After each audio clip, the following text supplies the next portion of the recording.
tayo'y maging apostol at disipulo ni Kristo, handang magturo at handa rin matuto. Halina't maging blessed. Ako po si Father Aris Olan at ito ang Palaman ng Buhay. Ang pagninilayan po natin sa araw na ito ay mula sa Ebanghelyo ni San Marcos, chapter 3, verses 13 to 14. Pagkatapos nito, umakyat si Jesus sa bundok at tinawag ang mga taong pinili niya at lumapit sila sa kanya.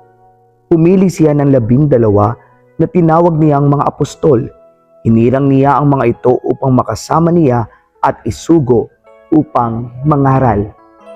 Tayo pong lahat ay pinipili ng ating Panginoong Kristo na maging kanyang apostol at disipulo. Apostol dahil binibigyan niya tayo ng puwang sa kanyang puso na maging kabahagi ng kanyang misyon na magturo, magpalaganap ng salita ng Diyos at tumulong at magmalasakit sa bawat isa. Pero sana hindi rin mawala sa atin ang pagiging disipulo. Tayo ay maging bukas pa rin sa maraming pagtuturo at pagkatuto na maaari nating makuha sa ating Panginoong Kristo.